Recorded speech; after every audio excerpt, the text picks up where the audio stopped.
नमस्कार दोस्तों, आपके अपने YouTube चैनल साहित्य मंथन के मंच से मैं डॉक्टर सुमन श्री आप सभी का स्वागत करती हूँ। तो चलिए UGC नेट के पाठ्यक्रम में निर्धारित इकाई 5 हिंदी कविता के इस क्रम को आगे बढ़ाते हुए आज हम धूमिल जी की एक अत्यंत ही महत्वपूर्ण कविता है अकाल दर्शन, इसको लेकर आपके सामने प्रस्तुत करते हैं। जैसा कि हम देख रहे हैं, हम 3 कविताएं धूमिल जी की कर चुके हैं। कविताएं बिल्कुल ही सरल हैं, लेकिन इसकी जो पृष्ठभूमि है और इसकी जो विषय वस्तु है उसको अच्छे से हम अध्ययन जब तक नहीं करेंगे तब तक हम जो प्रश्न आएंगे उनके उत्तर नहीं दे पाएंगे। इसलिए कविता तो सरल है, लेकिन उसकी जो विषय वस्तु है उसको समझने का प्रयास करेंगे। तो चलिए शुरू करते हैं। अकाल दर्शन, जैसा कि नाम से ही स्पष्ट हो रहा है कि अकाल के बारे में जो प्रस्तुति है वो दिखाई गई है। इसमें एक बात समझने की है कि अकाल शब्द से जैसा कि हम इसको सुनते हैं तो हमारे जहन में एक ही इसका अर्थ आता है कि कहीं पर अभाव की स्थिति पैदा हो गई है, यानी भूखमरी, इस तरह की समस्या का शायद यहाँ पर वर्णन किया गया होगा, जो कि एक प्राकृतिक अकाल होता है। लेकिन धूमिल जी ने यहाँ पर अपनी इस कविता में ये एक कृत्रिम अकाल, यानी जो मानव के द्वारा उत्पन्न कर दिया गया है, यानी अभावों को पैदा कर दिया गया है, उस अकाल के बारे में, यानी वो मानवीय अकाल है ना कि प्राकृतिक, उसके बारे में विस्तार से चर्चा की है, जिसका हम अपनी इस कविता में अध्ययन करेंगे। तो इस कविता में जो धूमिल जी हैं वो मानवीय अकाल के बारे में विस्तार से चर्चा कर रहे हैं और बता रहे हैं कि ये कोई प्राकृतिक अकाल नहीं है, बल्कि मानव के द्वारा उत्पन्न किया गया अकाल है। और इस पर धूमिल जी चर्चा करेंगी कि ये जो अकाल है ये क्या है, ये किस तरह का अकाल है और क्यों पैदा हो गया ये अकाल, और इसके जिम्मेदार कौन हैं, तथा इसका जो फ़ायदा है वो किन लोगों को हो रहा है, और जनता, जो आम जनता है, उसको इस तरह की स्थिति से क्या क्या नुकसान हो रहे हैं, उसके बारे में विस्तार से चर्चा कर रहे हैं। और सबसे पहले देखिए, फर्स्ट पंक्ति में, यानी पहली पंक्ति में ही धूमिल जी कहते हैं, भूख कौन उपजाता है।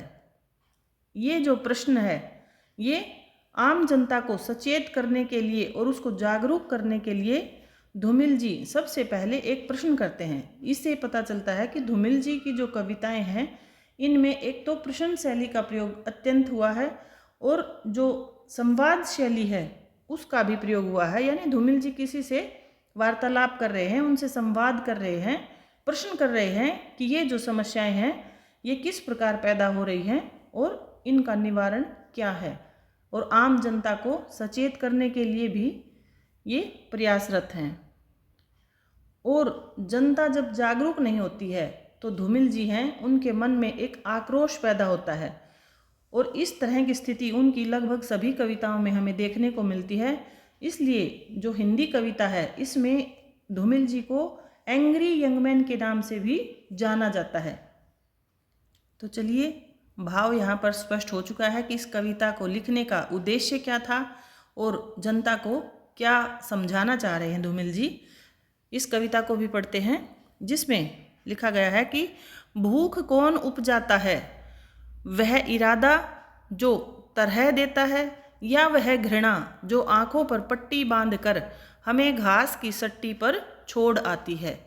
देखिए, इन 4 पंक्तियों में ही धूमिल जी ने इतना गहन विचार किया और जनता को सचेत करने का प्रयास कर रहे हैं और प्रश्न कर रहे हैं कि भूख कौन उपजाता है।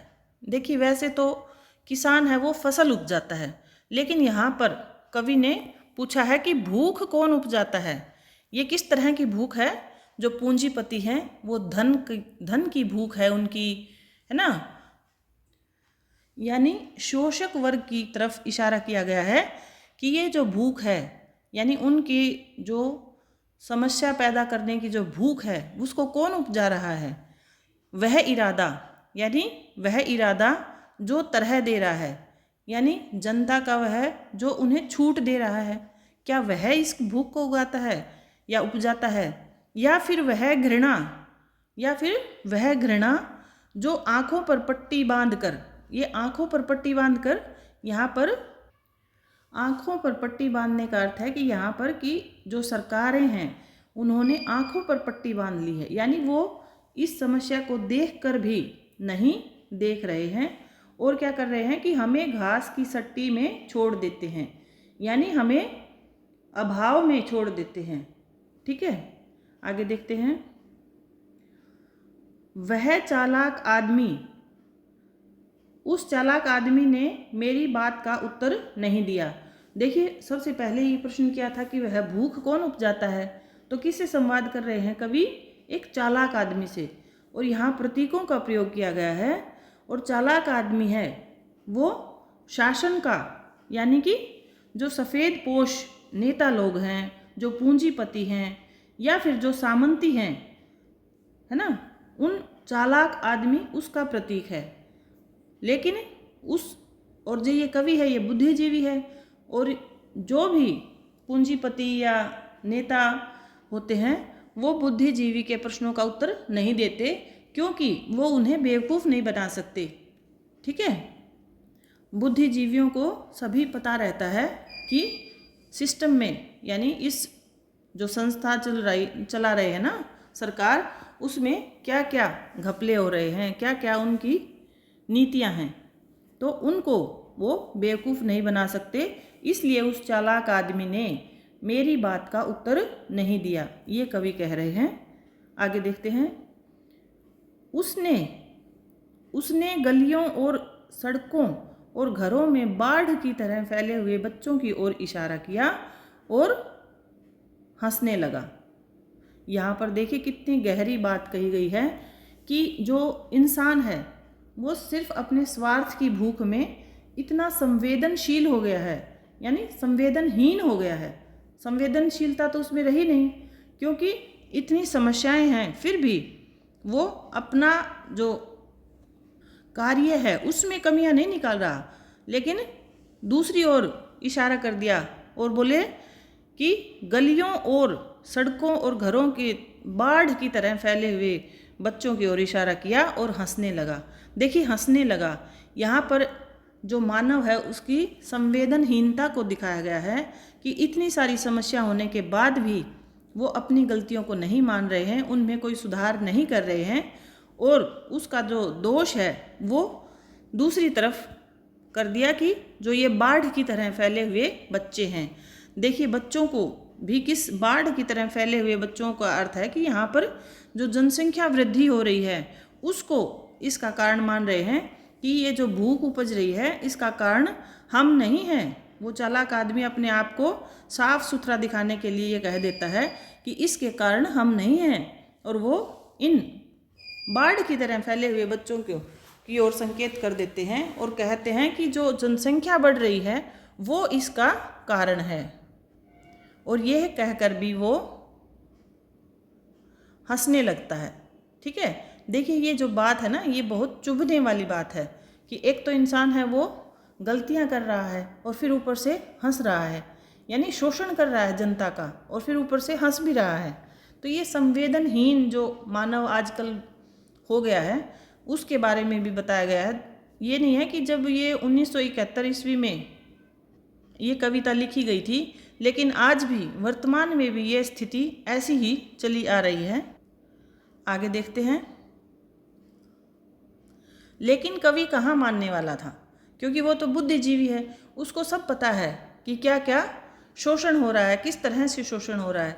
फिर वो क्या करते हैं कवि कि मैंने उसका हाथ पकड़ते हुए कहा, उसका यानी उस चालाक आदमी का, यानी उस शासन का हाथ पकड़ते हुए कहा, यानी वो उनसे पूछ रहे हैं कि बच्चे तो बेकारी के दिनों की बरकत है। यहाँ पर बेकारी के दिनों की बरकत कहा गया है बच्चों को। देखिए कितने अच्छे प्रतीक यूज किए गए हैं। बेकारी के दिनों गए, जनता है वो बेरोजगार है और वो घरों में रह रही है, तो इस कारण बच्चे हैं वो, यानी जनसंख्या वृद्धि ज़्यादा हो रही है। तो इसका दोष है, वो भी किसका दोष है? सरकार का ही दोष है, क्योंकि लोगों को जब तक रोजगार नहीं मिलेगा तो वे अपने काम में व्यस्त नहीं होंगे, है ना। तो जनसंख्या वृद्धि अपने आप होनी है। तो अगर आप इस जनसंख्या वृद्धि को रोकना चाह रहे हो तो आप क्या करो, लोगों को रोजगार दो। और क्या कह रहे हैं कवि कि इससे वे भी सहमत हैं, यानी वे नेता लोग भी सहमत हैं।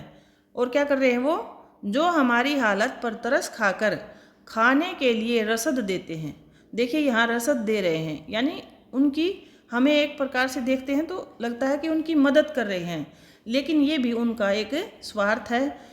वो रसद पहुंचाकर आने वाले जो चुनाव हैं उनमें अपनी स्थिति को मजबूत करने के लिए ये सब दिखावा कर रहे हैं। कवि इन पंक्तियों में ये कहना चाहते हैं। आगे देखते हैं।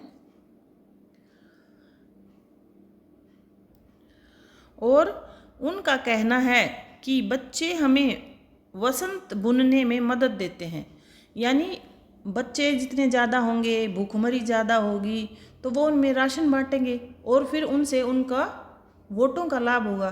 तो ये उनके लिए क्या है, बसंत बुनने का एक साधन है, यानी उनके अच्छे दिन लाने के लिए ये अत्यंत ही महत्वपूर्ण है।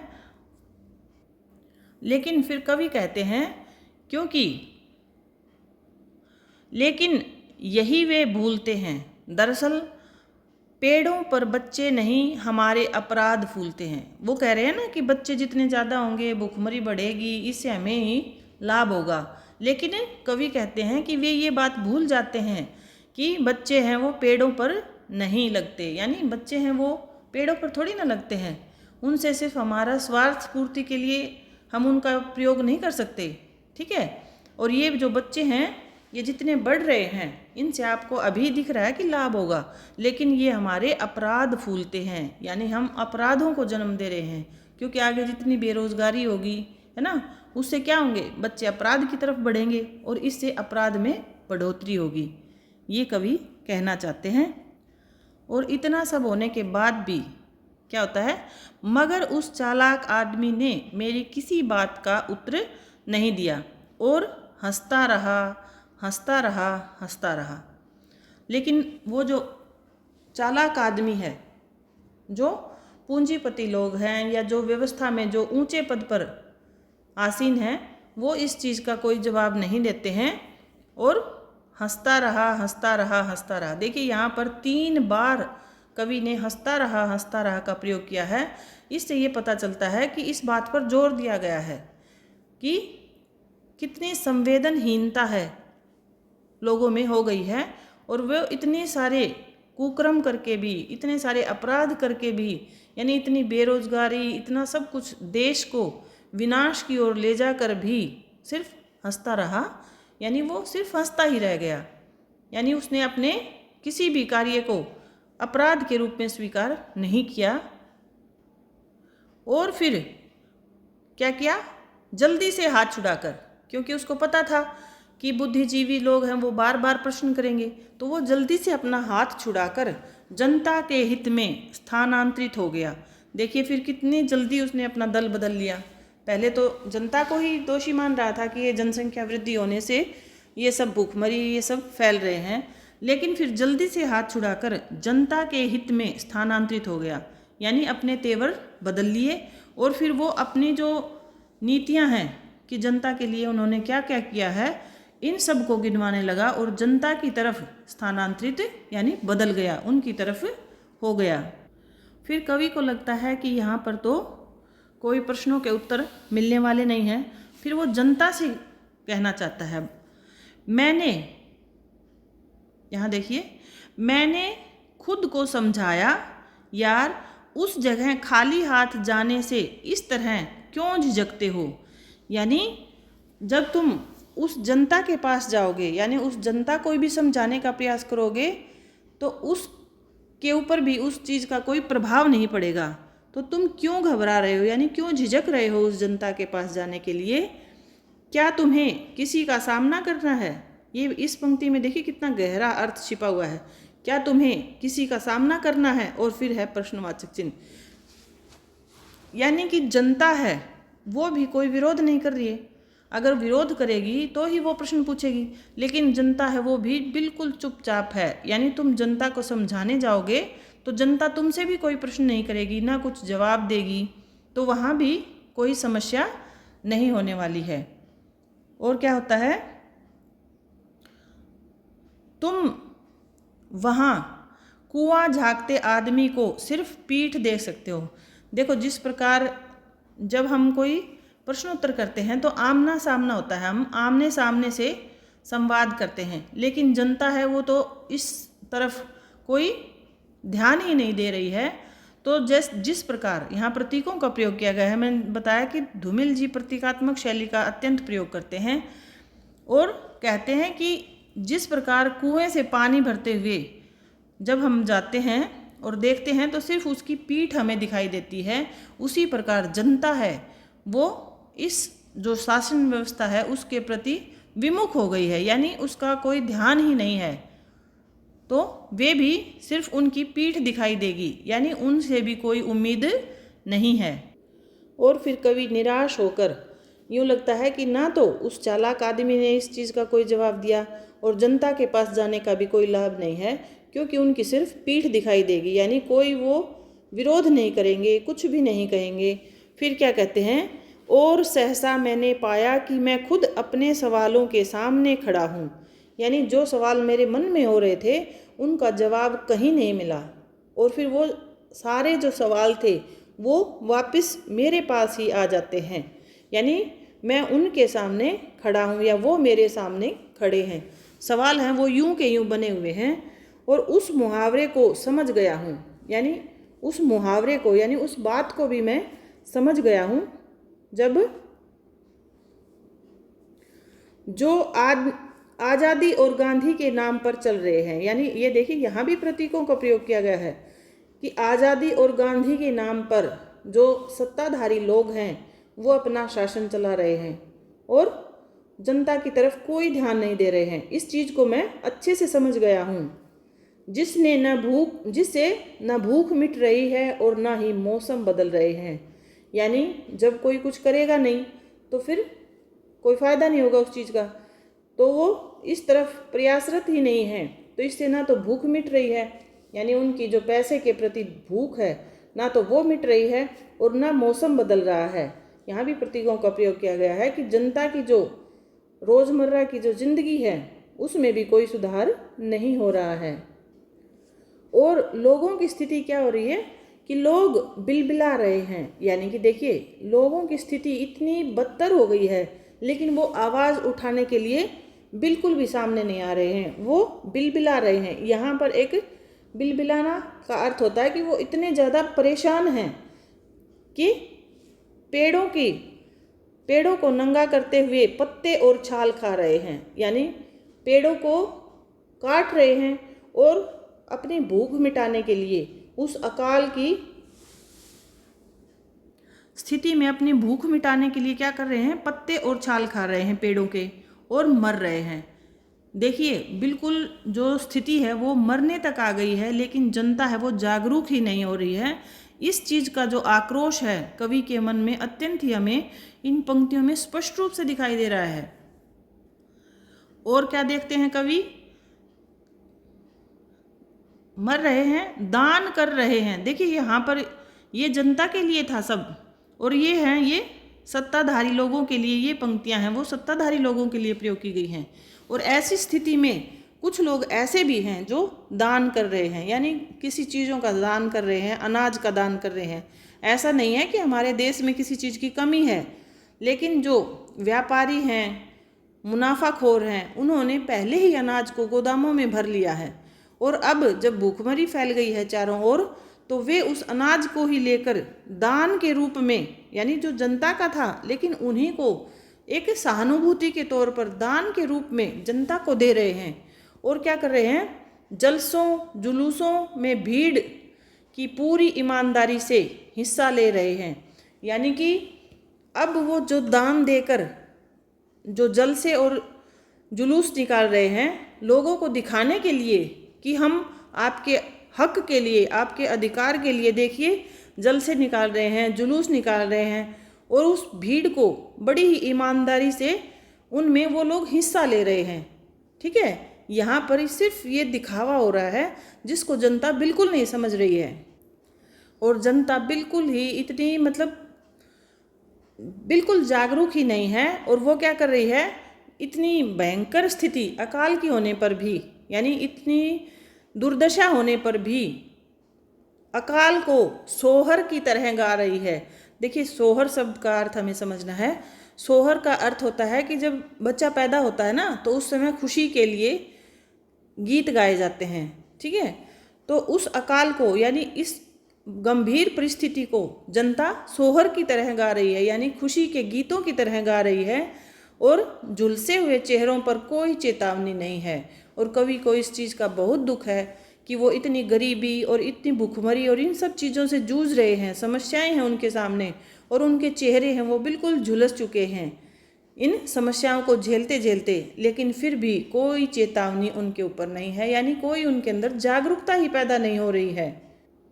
इस प्रकार हम देख रहे हैं कि इन पंक्तियों में जो कवि है वो शासन से भी परेशान है और जनता है वो भी जागरूक नहीं हो रही है, इस दोनों चीज़ों से परेशान है।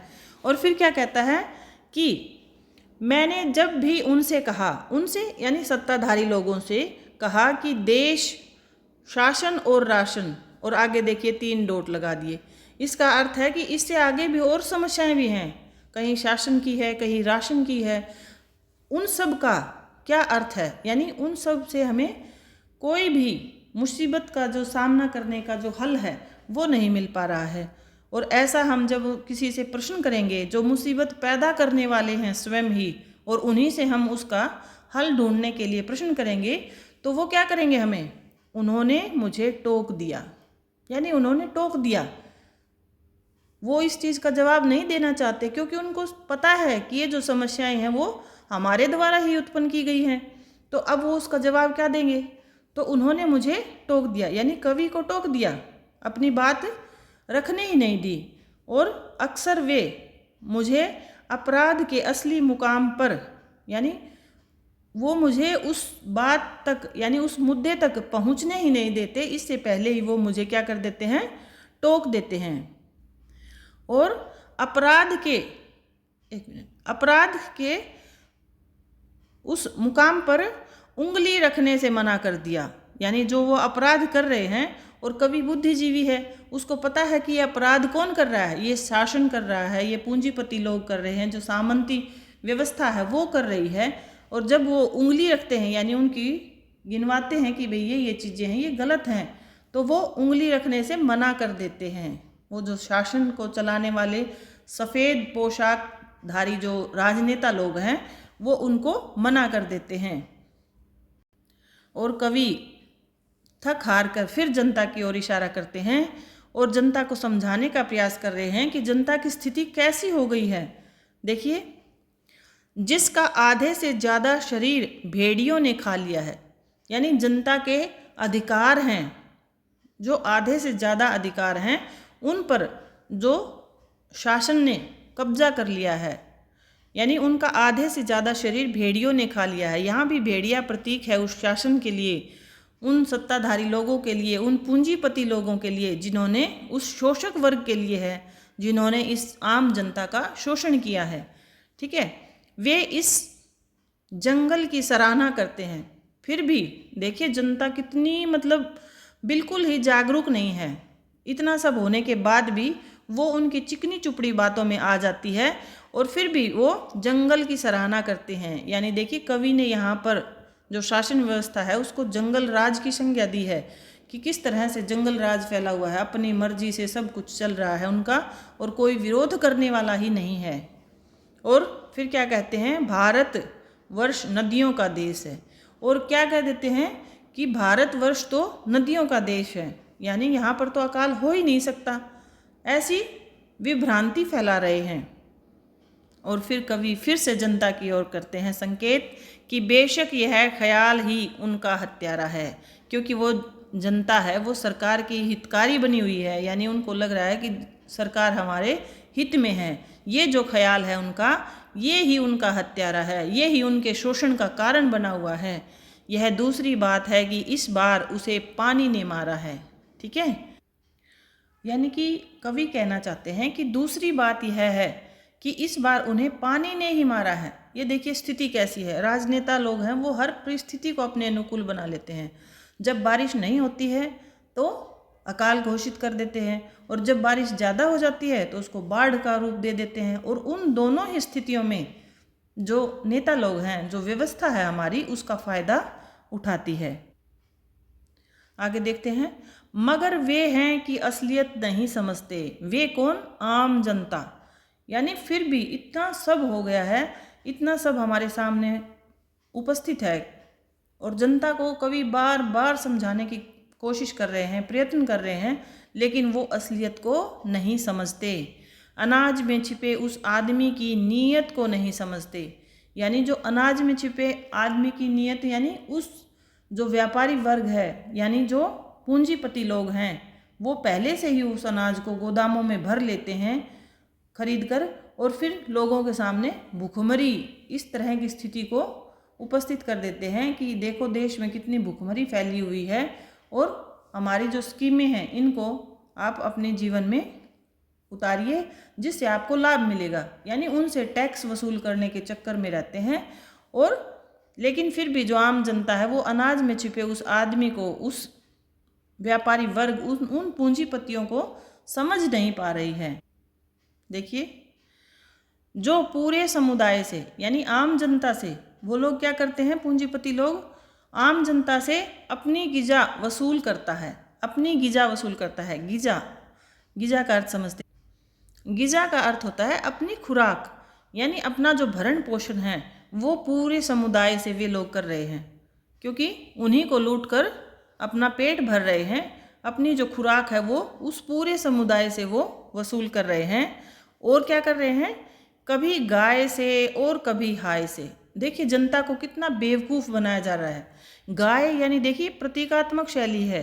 गाय यहाँ धर्म के रूप में प्रयोग की गई है कि धर्म के नाम पर कैसे दो गुटों को, दो समुदायों को भिड़ा दिया जाता है, और उससे भी वो अपना फ़ायदा देखते हैं। और कभी हाय से, हाय का अर्थ होता है कि जनता को बेवकूफ़ बना दिया जाता है कि देखिए फलाने फलाने देश का हम पर आक्रमण ना कर दे, इसके लिए हमें मजबूत होना होगा, ऐसे ऐसे टैक्स दो, ऐसे कार्य करो, ये करो, वो करो। यानी उनको डराया जाता है कि कोई दूसरा देश हम पर आक्रमण करने वाला है, ऐसे करने वाला है। इस प्रकार जनता को बेवकूफ़ बनाया जाता है, कभी धर्म के नाम पर और कभी दूसरे देशों के आक्रमण के नाम पर। और फिर कवि क्या कहते हैं, यह सब कैसे होता है मैं उन्हें समझाता हूँ। कवि बुद्धिजीवी हैं, यानी वो समझदार हैं, उनको सब पता है, देश की शासन व्यवस्था के जो नीतियां हैं उन सब का पता है। इसलिए कवि जनता को जागरूक करना चाह रहे हैं, और वो कहते हैं कि मैं उन्हें समझाता हूँ। 2 बार देखिए, मैं उन्हें समझाता हूँ, मैं उन्हें समझाता हूँ, यानी मैं बार बार उन्हें समझा रहा हूँ और ये बता रहा हूँ कि यह कौन सा प्रजातांत्रिक नुस्खा है, ये कौन सी प्रजातंत्र है, कहाँ की यह समानता है। ठीक है, यानी प्रजातंत्र का अर्थ होता है कि समान व्यवहार हो, लेकिन जो आम आदमी है और जो शासक वर्ग है उनमें अत्यंत विभेद दिखाई देता है हमें। ठीक है, यानी उनमें कोई समानता नहीं है। तो ये कैसा प्रजातंत्र है? देखिए, और क्या कहते हैं कि जिस उम्र में मेरी माँ का चेहरा झुर्रियों की झोली बन गया है, और उसी उम्र में मेरी पड़ोस की महिला के चेहरे पर मेरी प्रेमिका के चेहरे सा लोच है। यानी कि कवि कह रहे हैं कि अगर दोनों आम जनता और शासक वर्ग के अंदर समानता होती तो ये जो अंतर है वो हमें दिखाई नहीं पड़ता कि मेरी माँ के जो चेहरे पर तो झुर्रियों की झोली बन गई है। यानी उसी उम्र में, इतनी उम्र मेरी माँ की है और इतनी ही पड़ोस में रहने वाली उस महिला की है। यानी यहाँ पर प्रतीकों का प्रयोग किया गया है कि मेरी माँ का अर्थ है कि यहाँ आम जनता है ना, आम जनता की दुर्दशा को दिखाया गया है कि उनका चेहरा कैसा है, झुर्रियों की झोली बन गया है। यानी वो कुपोषण के शिकार हो रहे हैं, उनको अच्छे से खाना नहीं मिल रहा है, और उनका उसी उम्र की मेरी पड़ोसन की महिला है, जो पड़ोस की महिला है, उनके चेहरे पर मेरी प्रेमिका के चेहरे सा लोच है। यानी जो पड़ोस की महिला है उसको जो शासक वर्ग है उसका प्रतीक बनाया गया है, उसके प्रतीक के रूप में प्रस्तुत किया गया है। और उसके चेहरे पर क्या है, मेरी प्रेमिका के चेहरे की जैसा लोच है। यानी कितनी चमक है उसके चेहरे पर, क्योंकि वो आम जनता का जो धन है उसको लूट रहे हैं और अपने जो व्यवहार में प्रयोग कर रहे हैं, यानी अपनी सुविधाओं के लिए उसका प्रयोग कर रहे हैं। और उनको किसी भी परिस्थिति का सामना ऐसा नहीं करना पड़ता कि उनके चेहरे पर ऐसी झुर्रियाँ उत्पन्न हों। यानी उनको अच्छे से खाना मिल रहा है ना, अच्छे से पोषण मिल रहा है उनको। लेकिन मेरी जो माँ है यानी आम जो जनता है उसको ये सब नहीं मिल रहा, और इसके कारण उनके जो चेहरा है वो झुर्रियों की झोली बन गया है, यानी उस पर अनेक झुर्रियाँ आ गई हैं। और फिर कवि फिर से कहते हैं कि वे चुपचाप सुनते हैं। वे कौन? जनता। यानी जो जनता है ना वो इतनी हताश और निराश हो चुकी है कि वे चुपचाप उस बात को सुन रहे हैं, लेकिन उसके ऊपर कोई जो प्रतिक्रिया है वो नहीं कर रहे हैं। उनकी आंखों में विरक्ति है। देखिए यहाँ पर उनकी आंखों में भी विरक्ति हो गई है, यानी उनको इस चीज़ से कोई लेना देना नहीं है कि कौन जनता को लूट रहा है, कौन जनता के हकों का हनन कर रहा है। ठीक है, कोई पछतावा नहीं है उन्हें, कोई संकोच भी नहीं है। यानी कोई पछतावा नहीं है कि अगर हम जागरूक नहीं होंगे और जागरूक नहीं हुए अब तक तो जनता का जो अधिकार है वो बिल्कुल हमें नहीं मिलेगा। इस चीज़ का भी उन्हें कोई पछतावा नहीं है और न ही संकोच है, या क्या है कुछ पता नहीं है। यानी सब कुछ जो कवि है उसने सारे प्रयास कर लिए, लेकिन क्या कारण है, वे कौन से कारण हैं कि जनता जागरूक नहीं हो रही है, इस चीज़ का कवि को कुछ समझ नहीं आ रहा है। और वे कहते हैं कि कुछ पता नहीं क्या चल रहा है। आगे देखते हैं। वे इस कदर पस्त हैं, यानी वो जनता है वो इस तरह से, पस्त का अर्थ होता है कि हारा हुआ, वो इस तरह से हार चुकी है, टूट चुकी है जनता कि वो क्या हो गई है, तटस्थ हो गई है। यानी जब हम देखते हैं हमारे आम जो जीवन है उसमें भी देखते हैं कि जब इंसान संघर्ष करते करते बिल्कुल टूट चुका होता है ना, यानी बिल्कुल हार चुका होता है, हर परिस्थिति से वो हार चुका होता है, तो वो क्या हो जाता है, तटस्थ हो जाता है, यानी निष्क्रिय हो जाता है। वो बिल्कुल भी कोई भी प्रतिक्रिया नहीं करेगा, चाहे अच्छा हो रहा है तो भी प्रतिक्रिया नहीं करेगा और बुरा हो रहा है तो कोई प्रतिक्रिया नहीं करेगा। इस प्रकार जनता की जो स्थिति है उसका मार्मिक चित्रण किया गया है यहाँ कवि के द्वारा। और क्या देखते हैं कवि, और मैं सोचने लगता हूँ कि इस देश में एकता युद्ध की और दया अकाल की पूंजी है।